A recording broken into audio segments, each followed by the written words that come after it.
Hello les mangeurs de livres. J'espère que je vous ai manqué sur les ondes et que vous avez mangé tous mes précédents podcasts parce que vous en pouviez plus d'attendre un nouveau numéro. Mais me revoilà, encore une fois, en plein cœur de la nuit, pour vous servir et pour vous faire goûter une petite friandise que j'ai lu et relu tellement de fois que le volume est plein de pliures. Alors, trêve de suspense. Aujourd'hui, je vais vous parler d'un cycle de 3 romans qui s'appelle Le cycle du guerrier de Mars de Michael Moorcock.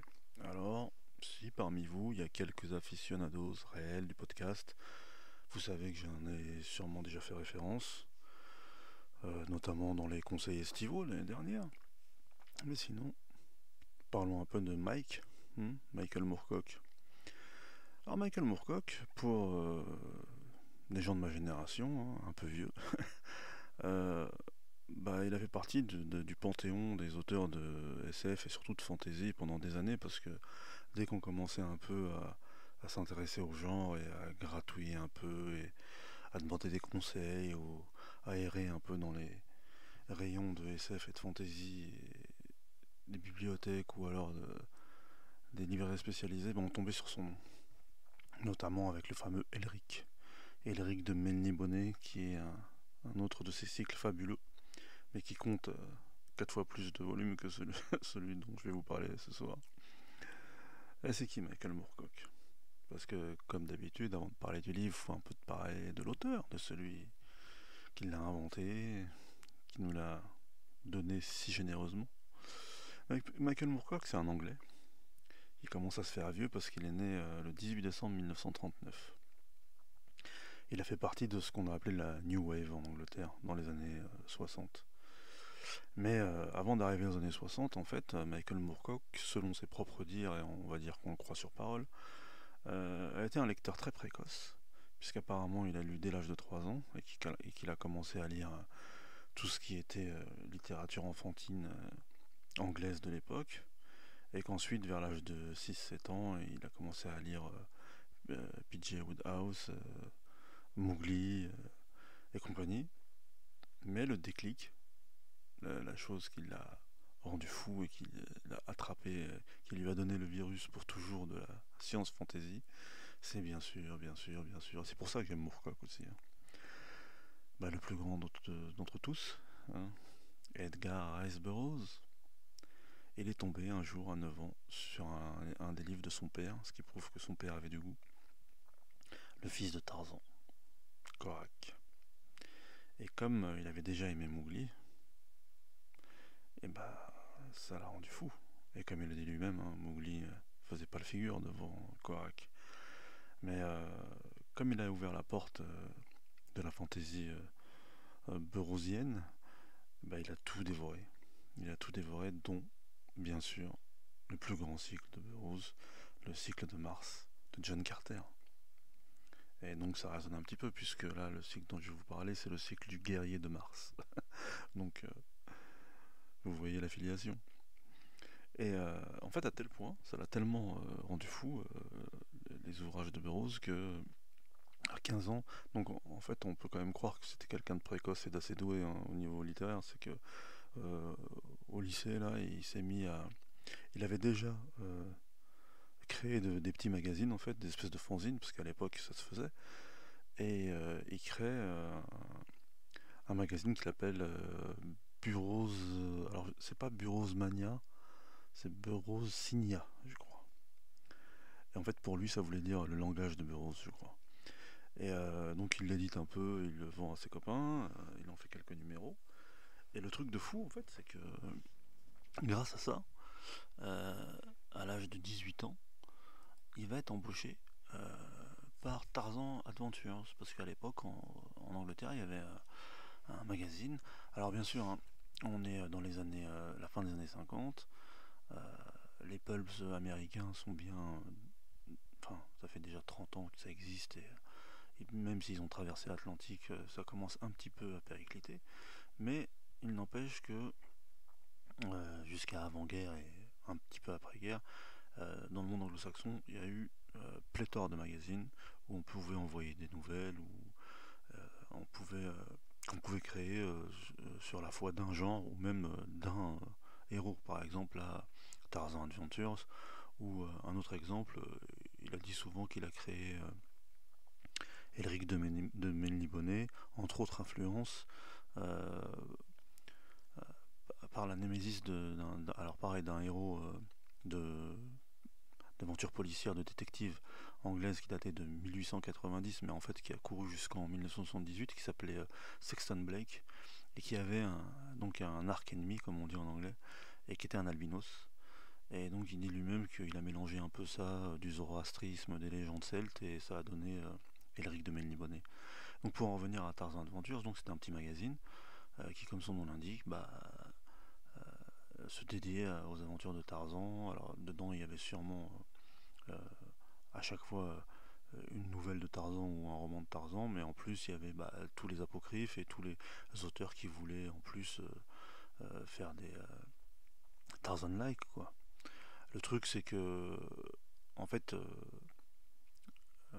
Moorcock a toujours eu quand même une assez haute idée de la littérature et du genre.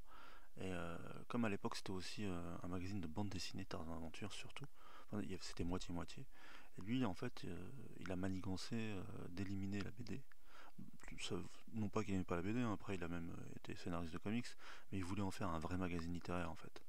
Donc il voulait payer des auteurs pour les publier. Le problème c'est que le rédacteur en chef, enfin pas le rédacteur en chef parce que c'était lui, mais l'éditeur qui était au-dessus de lui, au bout de 2-3 numéros s'en est rendu compte et lui a dit bye bye quoi. Et donc justement, très peu de temps après, puisqu'il s'est rendu compte que écrire c'était pas mal, il a commencé à devenir scénariste de comics. Parce que la scène underground à l'époque de bande dessinée en Angleterre était assez vivace, hein. D'ailleurs, vous pouvez lire les différentes bios ou articles d'un certain Alan Moore, hein, le, le roi des comics, hein, notre ami de Southampton. En fait, ils ont tous commencé un peu comme ça. Alors bien sûr, on connaît tous 2000 AD, le fameux magazine où ils sont tous passés. Mais en fait, il y en avait plein. Donc, il dit lui-même que pour un gars de 18 ans, 18-19 ans, c'était un- une période où il a découvert qu'écrire, ça pouvait être de l'argent facile en gros. Et donc, il gagnait de l'argent et il allait le dépenser tout de suite en bière dans les pubs. Et il se rend compte que ça aurait pu mal finir s'il n'y avait pas eu le rédacteur en chef justement d'un magazine de l'époque, de 3 magazines même de l'époque, qui s'appelait il y avait New World et New Fantasy je pense. Alors par contre le troisième magazine j'oublie toujours, parce que à l'époque comme je vous dis on avait tellement. Il y avait alors attendez, New World, Science Fantasy et Science Fiction Adventure je crois. Parce qu'en fait je m'embrouille tout le temps entre les noms des pulps américains, vous savez, genre Thrilling Wonder Adventures, Wonder Stories, etc. Et le nom des magazines anglais. Et à force, ça fait un petit peu de purée mentale. Mais en tout cas, le mec s'appelait Ted Carnell, et je sais pas, il a dû le repérer à un moment donné, là, parce qu'il y avait une rue à Londres où, en fait, tous les éditeurs avaient leur bureau. Ça s'appelait Fleet Street. Et en fait, au bout d'un moment, Moorcock qui commençait à être assez connu dans l'endroit, et tout le monde se rendait compte que c'était un petit gars qui avait de l'avenir, quoi. Donc ce mec, Ted Carnell, il l'embauche et il lui demande tout de suite d'écrire pour lui. Et comme lui, Carnell, ce qu'il aimait le plus comme genre, c'était la fantasy, et il lui demande carrément un cycle pour son magazine Science Fantasy. Et donc c'est là que Moorcock explique que, pour lui faire plaisir, quoi, il crée Elric, au débeauté, quoi. En s'inspirant, comme je vous l'ai dit, de zoroastrisme, de légendes celtes et de Sexton Blake. Et le truc, en fait, c'est que il écrit le premier, euh, Elric, et puis je pense en plus qu'il a dû l'écrire, ça n'a pas dû sortir d'un coup, quoi, ça devait sortir en épisode. Et un an ou deux plus tard, le même Ted Carnell lui demande, là, mais pour New Worlds, Donc en fait, New World, c'est vraiment le flagship, hein, c'est le magazine dont tout le monde parle encore maintenant. Et justement, c'est ce qui a fait que la New Wave a commencé en Angleterre. La New Wave, dans le sens la nouvelle vague des auteurs de SF et de fantasy. Et, comme d'habitude, il avait une double casquette, Moorcock, comme il avait déjà été rédacteur en chef. Carnell lui avait proposé le poste de rédacteur en chef de New World. Et donc il était en même temps rédacteur en chef et en même temps il lui a demandé un cycle encore, mais inédit quoi, de science fantasy. Et comme il le dit lui-même, hein, le truc c'est que à l'époque justement, comme c'était le début des années 60, c'est comme dans tous les pays occidentaux, il y avait justement la nouvelle vague, le nouveau roman, la new wave. Même aux États-Unis, c'était des nouveaux auteurs de SF qui venaient, l'âge d'or était passé. Et donc il dit lui-même que il a eu une espèce de problème de conscience.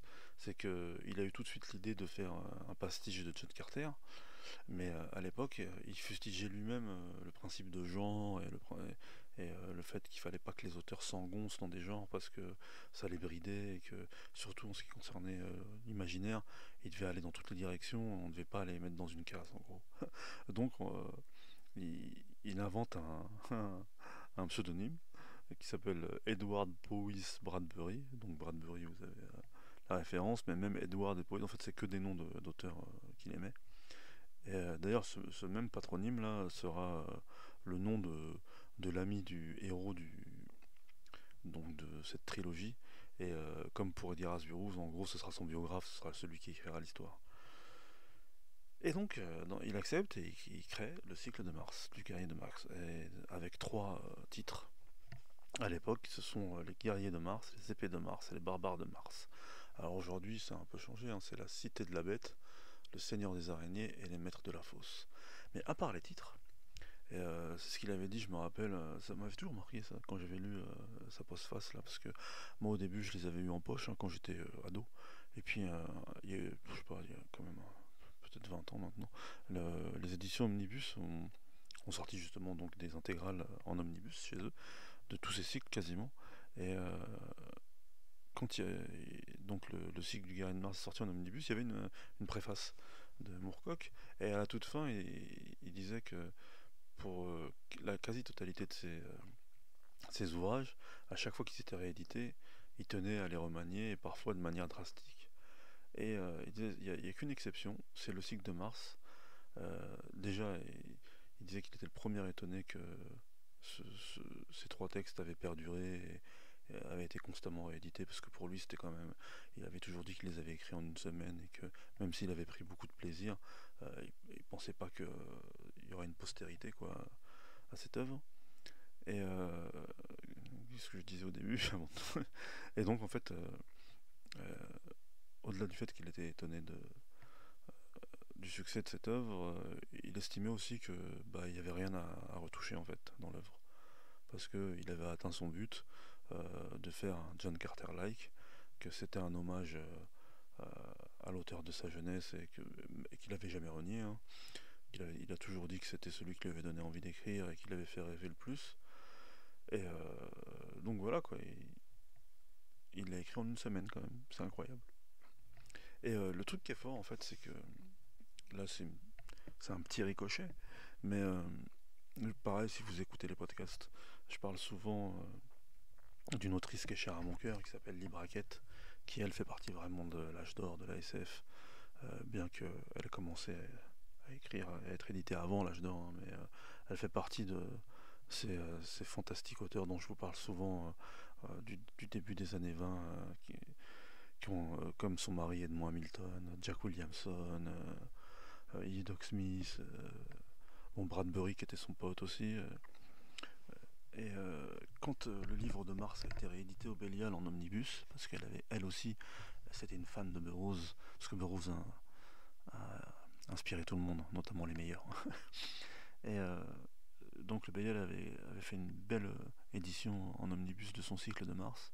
Et qui a écrit la préface? Michael Moorcock, parce que c'était un ami de Lee Brackett et c'est parce que elle l'avait inspiré de fou justement à l'époque où Il était rédacteur en chef de New World, et à l'époque où il faisait partie de la nouvelle vague avec des mecs comme celui qui a écrit Tous à Zanzibar. J'ai un trou, c'est honteux. À chaque fois, j'ai des trous incroyables en ce qui concerne les auteurs et les titres. Mais John Brunner, voilà. Il y avait John Brunner, il y avait Kenneth Bulmer, et il y avait. Alors en France, les plus jeunes d'entre vous vont pas s'en rappeler, mais il y a une série au long cours qui s'appelle, je crois, L'évadé des étoiles.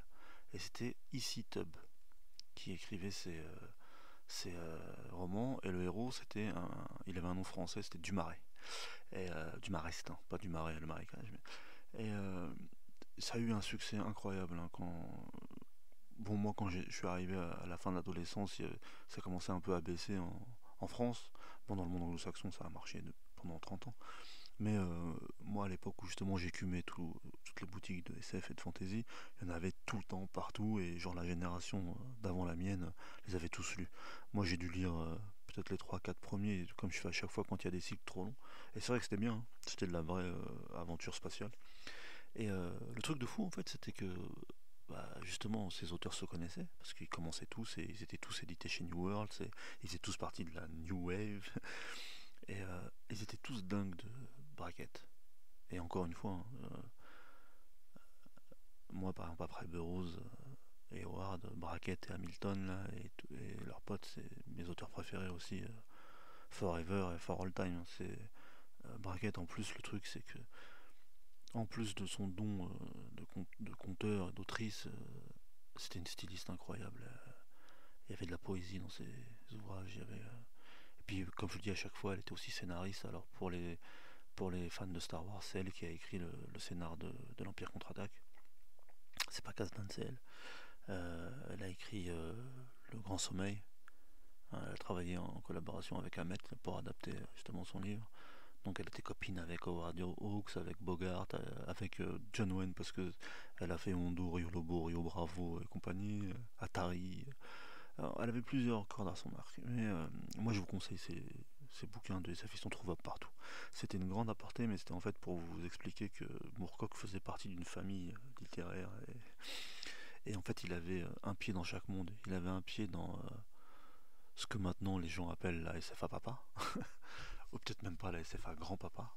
En tout cas, l'aventure spatiale grandiloquente, et ceux qui ont inventé le space op, par exemple Jack Vance encore, on dit que c'est l'inventeur du... ah non, c'est pas Jack Vance, l'inventeur du space op, c'est Edmond Hamilton et E. Doc Smith.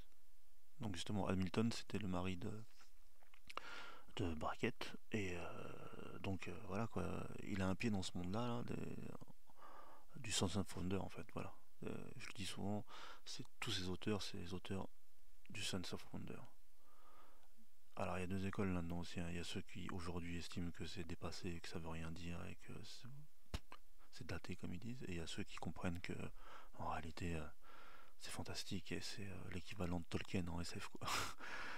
Et donc lui il a jamais renié ça, même si après justement comme c'était un styliste et qu'il il voulait devenir entre guillemets un vrai écrivain, après il- après avoir écrit tous ces cycles là de fantasy, les Hawkmoon, les Elric et compagnie, il a écrit un autre type de livre, par exemple Gloriana ou Le Chalandor. D'ailleurs, je crois qu'il a eu le prix Nebula, c'était pour Gloriana, je crois.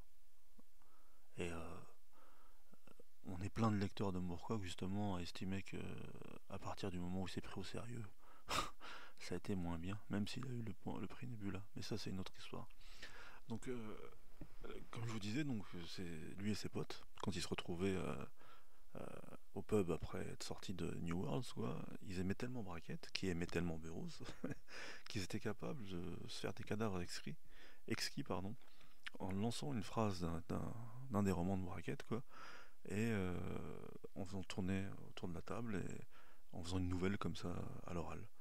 Et ce qui est marrant, alors je sais pas si ils ont pris cette habitude parce qu'ils savaient que justement Brackett, avec ses potes, Hamilton, enfin Hamilton c'est son mari, mais il y avait Vance, il y avait Anderson, il y avait Hubbard, il y avait pas Hubbard, Herbert, pardon. Tous les grands là, de l'époque. En fait, ils se connaissaient, c'était des potes. Et eux aussi, ils avaient l'habitude, surtout pendant les vacances, de se retrouver et leur jeu favori c'était de lancer une phrase et chacun reprendre en cadavre exquis comme ça à l'oral jusqu'à ce que ça fasse une nouvelle. Et ils y arrivaient souvent. Ils y arrivaient souvent et c'était des bonnes nouvelles. Pour vous dire que c'était des vrais. Donc la génération d'après, là, Moorcock et ses potes refaisaient la même chose. C'était une longue aparté, mais c'était pour vous parler aussi du monde mental dans lequel vivait Moorcock, quoi. Et les références qui étaient les siennes à l'époque où il a écrit ce livre. Parce que comme je vous le dis, il y a deux périodes dans sa bibliographie. Et bien sûr, hein, libre à vous d'aimer les livres qui ont paru plus tard. Hein. Je sais pas, par exemple, même Les lanceurs de la fin des temps. Parce que, bon, après je vais revenir au Gary Marx. Je pars souvent dans tous les sens, je sais, on me le reproche souvent. Mais en fait, lui, il y a les œuvres de jeunesse, là. Le cycle de Mars, là, Elric, même un peu avant, dans un des magazines dans lequel il a commencé, il avait fait encore un autre pastiche de Burroughs, c'était le cycle de... Alors, je sais pas si on prononce Sojan ou Sojan, parce que c'est S-O-J-A-N. Et pareil, là, c'était quasiment de la parodie, enfin, de la copie presque de John Carter. Mais donc, après, il a écrit Elric, et Elric, c'est devenu une des facettes de ce qu'il a appelé le guerrier éternel. En fait, il y a Elric Hawkmoon, Eric Ozé et Corum. Et il y a aussi Jerry Cornelius dans un autre genre. Et là, on voit déjà qu'il partait dans un... Parce que c'est illisible, Jerry Cornelius. Je connais personne qui a réussi à lire jusqu'au bout sans saigner du nez. Et c'était le moment d'ailleurs là où il y a eu le tournant, où il commençait à écrire des trucs qu'on pouvait plus lire. Mais il y a eu encore d'autres cycles qui étaient pas mal. Hein. Il y a Von Beck, là, le cycle de Von Beck. Alors il y a La Cité des étoiles d'automne, euh, Von Beck ou La douleur du monde, je crois. Et le dernier, je me rappelle jamais.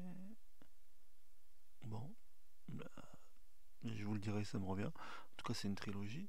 Et ça, c'est encore très bien. Mais tout doucement, avec l'âge, je pense vraiment qu'il a eu j'allais dire ce tropisme là, qu'ont certains auteurs de genre souvent, de vouloir passer pour des auteurs sérieux, en fait. Même s'ils quittent pas le genre dans lequel ils écrivent depuis toujours. Par exemple, Gloriana, là, la reine de je sais pas quoi, là, c'est toujours une uchronie, tu vois. Mais le truc, c'est que c'est écrit d'une manière où c'est Gloriana ou la reine inassouvie, voilà. Et il a eu le prix World Fantasy pour ça. Et, mais par contre, franchement, pareil, moi je connais personne qui a été jusqu'au bout de ce bouquin. Alors qu'il avait justement le Sense of Wonder, ou par exemple le cycle d'Elric, c'est sur des dizaines d'années, il y en a 12 ou 13 je crois. Et quand même là, il faut lui tirer, je lui tire mon chapeau en tout cas, il n'y en a aucun de nul. Même de genre qui dénotent dans le cycle ou qui sont moins bien, ils sont tous extraordinaires. Sans compter qu'ensuite, euh, la force justement de ces auteurs, c'est que Elric, il est apparu dans plein d'autres bouquins d'autres auteurs. Par exemple, un jour je vous parlerai de Karl Edward Wagner, pareil, un auteur anglais qui est fantastique, qui a eu un auteur aussi, un personnage récurrent qui s'appelait Kane. Et il y a une nouvelle où Kane et Elric s'associent pour une aventure et elle est fantastique. Et donc j'ai toujours regretté en fait qu'il déprécie la valeur de, à la limite de ces romans de jeunesse, ou en tout cas de vouloir tirer un trait sur cette manière d'écrire pour écrire, pour se donner un cachet littéraire en gros. Mais ça c'est mon avis. Bon là, je sais que plein de mecs de ma génération pensent la même chose parce que moi je trouve que ça a commencé. Il a un cycle qui s'appelle Les danseurs de la fin des temps. Et c'est pareil. C'est presque bien, mais c'est tellement chiant. C'est tellement chiant. Je me rappelle quand je les ai lus, je me dis mais pourquoi il fait ça? Pareil, il y a aussi le Léviathan d'été, je crois, c'est pareil, c'est un cycle où un mec voyage dans le temps. Et pareil, c'est presque bien. Donc ça veut dire qu'on se les tape quand même les bouquins parce qu'on dit c'est du Moorcock, on a l'impression que ça va. Non, mais quand même, putain, c'est pas possible. Et je sais pas, j'ai l'impression que c'est tirer une balle dans le pied en écrivant de cette manière après.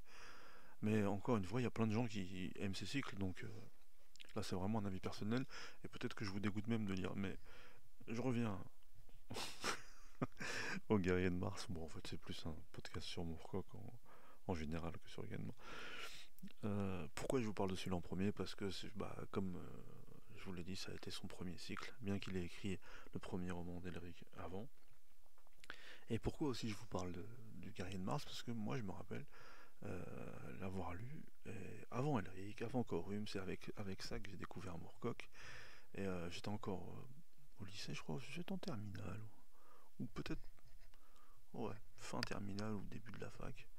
Alors c'est vrai que c'est un peu tard pour découvrir du Moorcock, hein. Ça, j'avoue, pour un mangeur de livres, pas très bien. Mais en tout cas, ça m'avait tellement fasciné. Et en plus, c'était tellement différent de ce que juste avant, quand j'étais au lycée, je vous raconte souvent cette anecdote. Mon lycée, il était juste en face de la bibliothèque municipale de ma ville. Et par chance, je me rends compte maintenant, elle était super bien fournie en tout, en fait, parce qu'après j'ai lu des bouquins d'histoire. En tout cas, en SF et fantasy, c'est là-bas que j'ai lu tout Dune, tout Hyperion, tout Endymion, que j'ai découvert Stephen King, enfin bref, c'était pendant les années de lycée, là, c'était fantastique.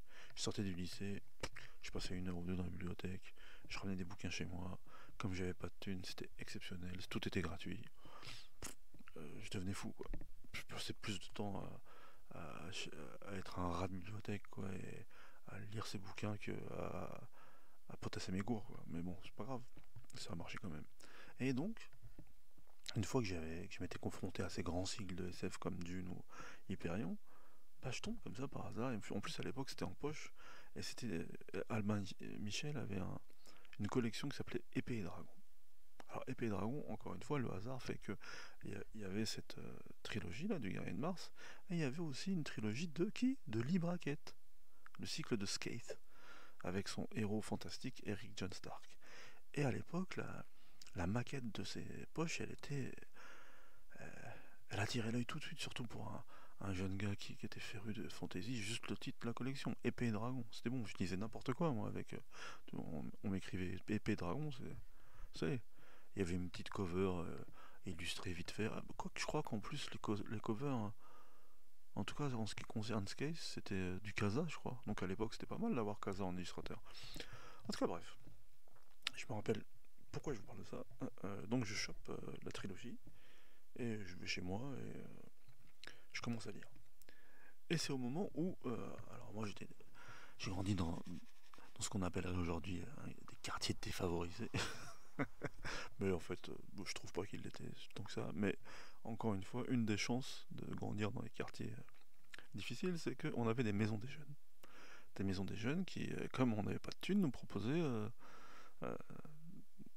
des voyages pendant les vacances scolaires. Et là, par contre, c'est vrai, aucun d'entre nous n'avait les moyens d'aller au ski. Et moi, c'est la première fois. Des potes me disent, vite, ils viennent taper chez moi, je me rappelle, ah, viens, à la maison des jeunes, il faut s'inscrire, on peut aller au ski et tout. Je dis ok. Donc je vais avec eux au ski.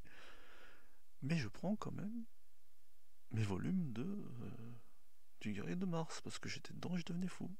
Donc je pense, on devait peut-être avoir 3 ou 4 jours, hein, c'était même pas une semaine de ski. Donc le premier jour, je vais sur les pistes. Mais le deuxième jour, je crois que j'étais arrivé au dernier volume. Et ben les mecs sont devenus fous. Ils s'habillent, ils se préparent pour aller. Et moi j'étais dans la chambre et ils me disent viens. Et je dis non, non, je viens pas. Ils me disent quoi? Et je dis non. Non, non, je suis désolé. Je suis sur Mars, moi là. Je m'en fous. C'est trop chaud ce qui arrive à Michael Ken. Je m'en fous, moi je finis mon bouquin. Et ils me disent quoi? Mais t'es ouf! T'es le seul mec qui vient au ski et qui va pas skier pour un bouquin. Et je dis ouais, je m'en fous. Et en fait, ils sont tous partis au ski et j'ai passé, je me rappelle, la journée. Il faisait beau, j'étais dans la chambre, en plus tout seul, à lire mon Michael Ken et j'ai jamais regretté de ne pas avoir été skier ce jour-là. J'étais sur Mars, moi, c'était fantastique. J'étais avec Michael Ken, peinard, dans les étoiles. Et franchement, c'est pour ça que j'ai une tendresse particulière pour ce livre, parce qu'à chaque fois que je vois la couverture, je pense à ce moment-là, quand tous mes potes m'ont pris pour un cinglé. Et en fait, moi je savais pas encore que j'étais déjà devenu un mangeur de livres, un vrai. Il n'y avait rien de mieux que lire des bouquins pour moi. Par les meufs peut-être. Mais bon, c'était pareil, hein, ça allait avec l'âge.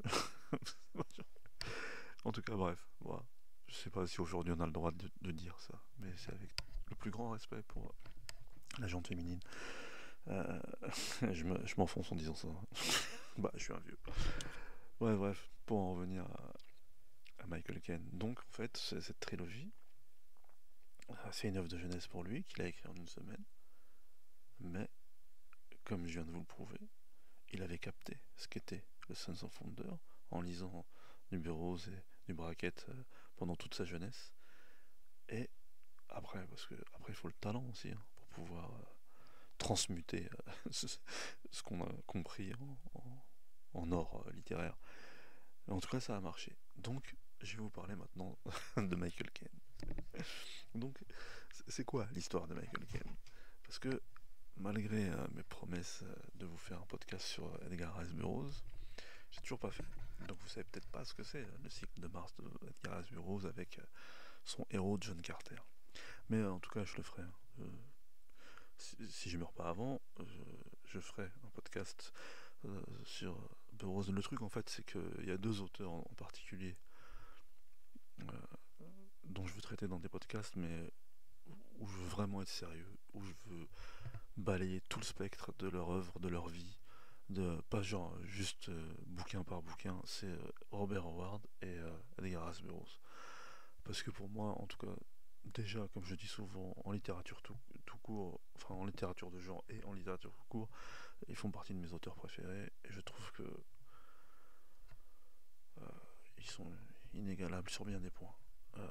Donc je ferai des podcasts sur ces deux auteurs, mais par contre je les ferai en les préparant à mort et ils dureront longtemps. Donc pour l'instant je tourne autour, et je tourne autour aussi, une des façons de tourner autour c'est de vous parler de Michael Moorcock et du Guerrier de Mars. Donc, comme je vous l'ai dit, le Guerrier de Mars c'est qui? C'est Michael Caine. C'est un physicien, un grand scientifique, qui travaille sur un principe de transmetteur de matière. Voilà, tout un programme. Et en fait, pendant qu'il est en train d'essayer, bon, en gros c'est de téléportation, quoi. Et pendant qu'il est en train d'essayer de faire marcher son transmetteur de matière, qu'est-ce qui lui arrive? Il y a un problème. Et ben, le truc c'est que il se retrouve téléporté sur Mars, mais déjà, donc c'est une téléportation dans l'espace, mais à des millions d'années dans le passé. Et donc il est un peu dans le pétrin, quoi. Parce que déjà au début, il sait pas où il est. Et une fois qu'il prend conscience du fait qu'il est sur Mars dans le passé, bah, il a déjà dû se coltiner, comme John Carter, euh, plein de batailles rangées avec des extraterrestres. Il a essayé de comprendre comment fonctionnait le système politique de Mars. Mais le truc qui est cool, c'est que comme c'est, j'allais dire un pastiche, pas un pastiche, mais un John Carter-like, il y a l'équivalent de Dejatoris sur Mars. C'est la princesse Shisala de la cité de Varnal, et qui est bien sûr une femme fabuleusement belle et courageuse, intelligente, enfin bref, c'est la princesse des étoiles. Donc finalement, Michael Caine il se dit c'est pas si mal de se retrouver sur Mars dans le passé du moment qu'il y a Shisala. Et donc ça commence comme ça, et il se retrouve à devoir lutter comme, comme John Carter s'était retrouvé sur Barsoom, avec déjà Toris, à lutter contre les ennemis de sa cité. Et ben, il se passe la même chose avec Michael Caine. Et le truc, c'est que comme c'est de la science fantasy, bien qu'ils aient des espèces d'aéronefs et tout ça, la plupart des pistolets laser, mais la plupart des gens se battent avec des épées. Ce sont des épéistes. Et il faut être un bordeur confirmé pour survivre sur ce monde. Et comment ce physicien de la première moitié du XXe siècle, qui se retrouve sur Mars, arrive à tenir tête à des guerriers confirmés et qui ont passé toute leur vie à se battre en duel ou alors en bataille rangée à coups de sabre et d'épée? C'est parce que notre ami Michael Caine, dans sa jeunesse, à un moment donné, il a déménagé, il s'est retrouvé sans amis, et son voisin était un Français qui était un ancien maître d'armes et qui maîtrisait toutes les formes de combat à l'épée, au sabre, au glaive. Et pendant toute son adolescence, Monsieur Clarcher, qui s'était lié d'amitié avec cet adolescent un peu solitaire, lui a appris l'art de l'épée, la voix du sabre. Donc, quand il arrive sur Mars, Michael Caine est un bretteur confirmé, un épéiste fantastique. Et donc tout le premier volume se passe comme ça, à essayer de conquérir et la princesse Shizala et à faire en sorte que les ennemis de Varnal soient vaincus. Et bien sûr, je ne vais pas vous spoiler l'ensemble du cycle, mais bien, comme pour John Carter, à la fin du premier volume, il y a un problème qui fait que Michael Caine, et sans que ce soit de sa volonté, se retrouve retéléporté sur Terre à des millions d'années et à des millions de kilomètres d'écart de sa bien-aimée. Et là, je vous avoue, c'est écrit d'une manière où quand ça arrive, on devient fou. C'est un cliffhanger de fou. Ça s'arrête comme ça. Ça s'arrête comme ça. On devient fou, on sait pas ce qui va se passer. Et là, c'est là aussi que Monsieur Edward Powys Bradbury, qui est l'ami de Michael Caine et qui est écrivain, donc je vous rappelle, c'est le pseudo qu'avait employé Moorcock pour sortir le livre la première fois.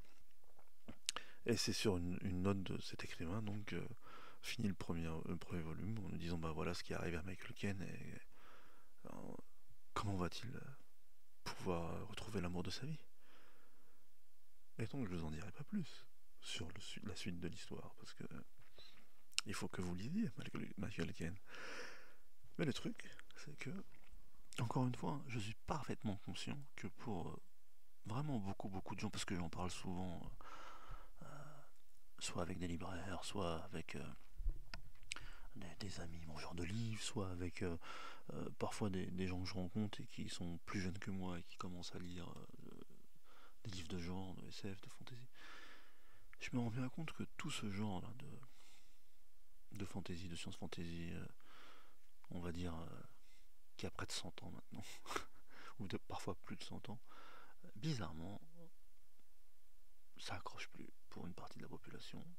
Soit parce qu'ils estiment que justement c'est trop vieux, soit parce qu'ils estiment parce que c'est trop naïf ou trop daté, soit déjà parce qu'ils ont un a priori dessus, parce que c'est trop vieux. Et je me rends bien compte aussi que c'est une question de génération. Parce que par exemple, moi, quand j'ai commencé à lire ce livre, bah pareil, j'aurais pu me dire, ce livre il a 40 ans, ou je sais pas. En plus, bon, à l'époque, je savais pas que c'était inspiré d'un autre auteur, etc. Mais je veux dire, j'aurais pu me dire la même chose. C'est comme de dire, je vais pas regarder un film en noir et blanc, ou comme j'entends souvent en ce moment, par les mêmes personnes. Ou de dire, je vais pas un film muet, ou je vais pas écouter de la musique d'avant-guerre. Enfin bref. J'avoue que pour quelqu'un de ma génération, c'est incompréhensible parce qu'on sait très bien que ça veut rien dire ça. Ce serait comme de dire que je vais pas lire Alexandre Dumas. Parce que là, ça a des siècles d'écart avec nous, et que, alors que ce serait se priver de chef-d'œuvre de la littérature. Ou je vais pas lire l'Iliade et l'Odyssée. Parce que là, c'est l'aube des temps. Ouais, peut-être que la comparaison n'est pas appropriée, mais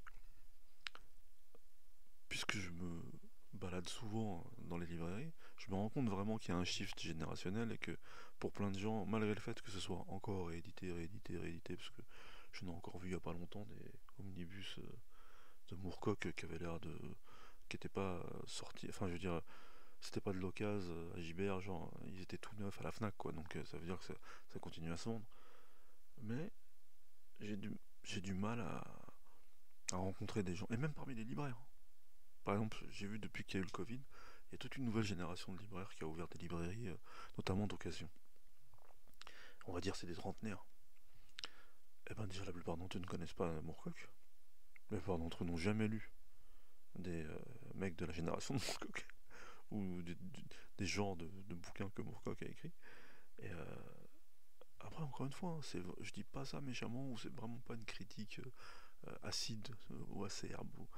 Mais moi, ça m'épate toujours que quelqu'un se dise libraire et qui ait pas un minimum de connaissances. Bien sûr, moi encore, après des millions d'années de lecture, je découvre des choses qui parfois sont connues par tout le monde, sauf par moi. Mais il faut balayer un peu large, quoi, quand on est libraire. Il faut balayer un peu large, c'est normal. Parce que les gens, quand ils rentrent dans la librairie, ils ont besoin de vos conseils. Et puis ça affiche toujours mal quand on vous demande un truc et vous dites ah désolé je connais pas. Enfin bref, c'est pas grave. Tout ce que je veux dire c'est que si vous écoutez ce podcast et que vous aimez les livres comme moi, j'espère que vous n'avez pas ce genre d'a priori. Parce que des pépites, il y en a partout, à toutes les époques. Des genres. Ça me rappelle une émission sur France Culture qui s'appelle Mauvais Genre, justement, qui est dédiée à tous les genres entre guillemets mineurs, la SF, le polar, la science-fiction, etc. Euh, Bien que, pareil, preuve en est le concours là qui a. Oh, c'est incroyable.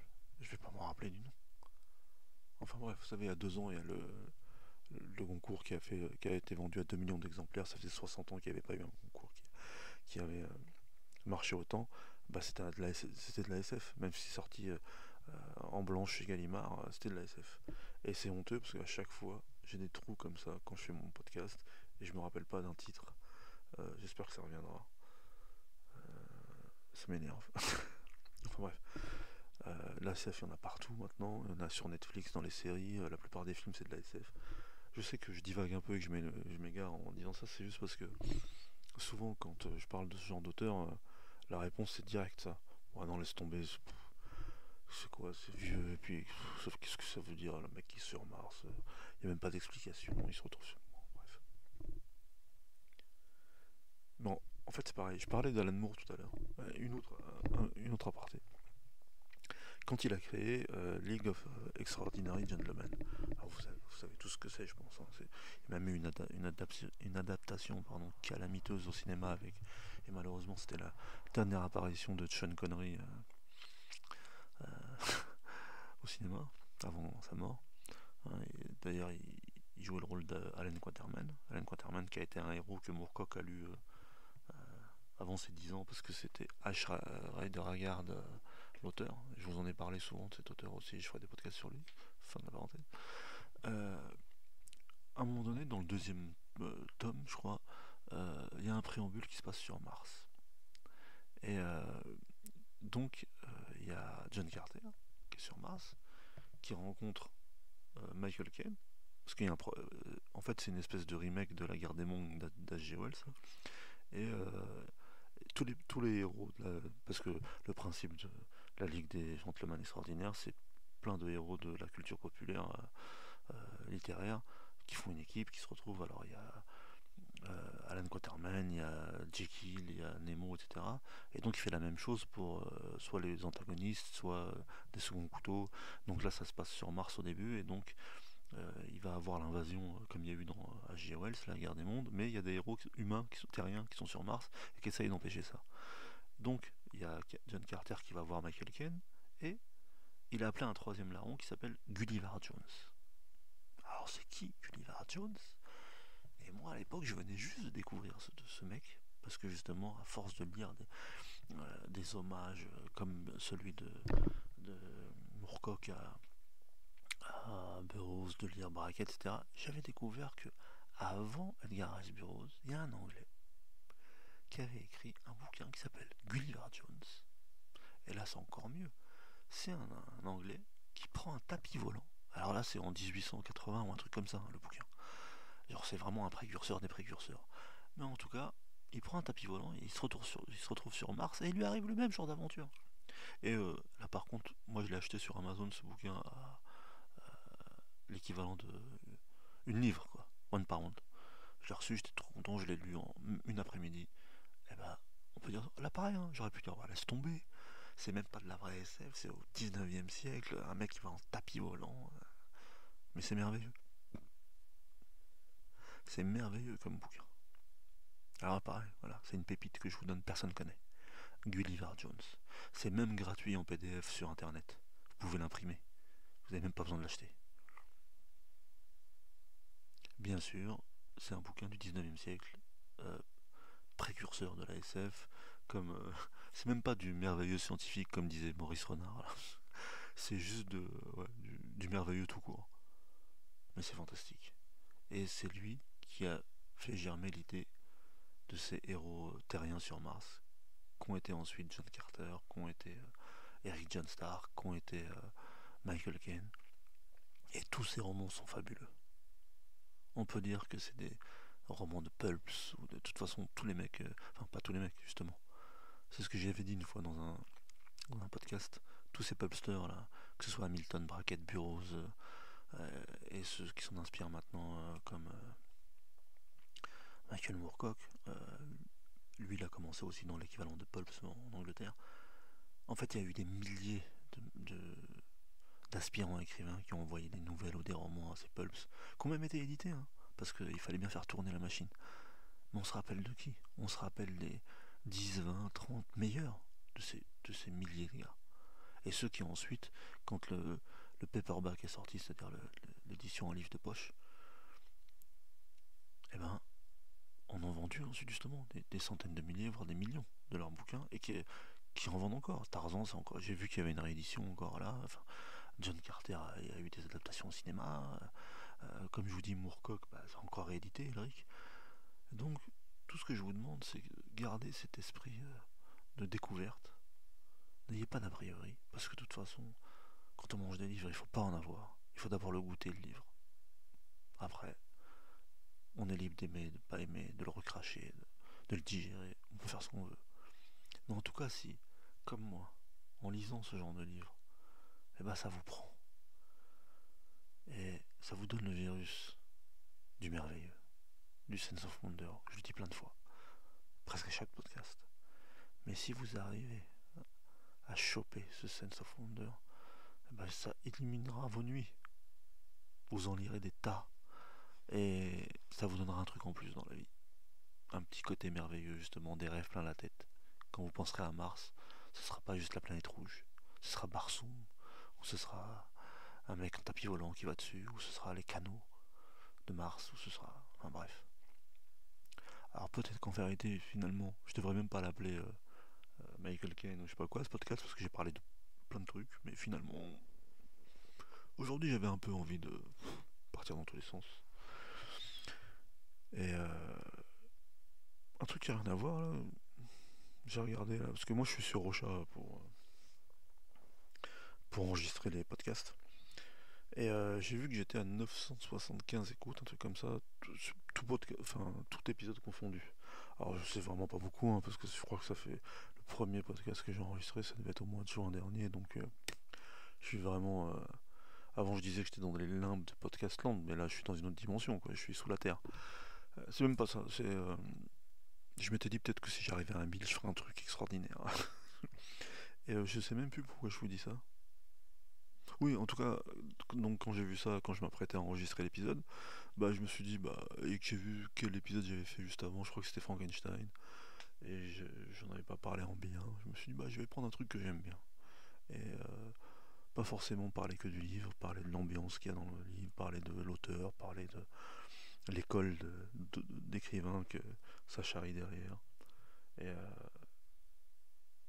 j'espère que je vous ai donné envie de lire le cycle du guerrier de Mars, et pas seulement lui. J'espère que je vous ai donné envie de lire Edgar Rice Burroughs. J'espère que je vous ai donné envie de lire Le Grand Livre de Mars, et même Gulliver Jones, gratuit sur Internet. Et si j'y ai réussi, eh ben partagez le podcast. Faites en sorte que ce soit pas 1000 écoutes, mais 1 million d'écoutes que j'ai. Hein, qu'un jour, Augustin Trapenard à la grande librairie dit bah oui, d'ailleurs, il faut faire vivre la lecture de plein de manières différentes. Je viens de découvrir un podcast extraordinaire, fabuleux, bourré d'érudition, qui s'appelle Mangeur de livres. Je vous enjoins à faire de même. Et là, ce sera la fête. Hmm. Bon, là, je commence à parler pour rien dire. Merci à ceux qui m'ont écouté. Et rendez-vous sur Mars avec toutes les jolies princesses, ou tous les jolis princes de Barsoum. Salut mangeur de livres, à bientôt.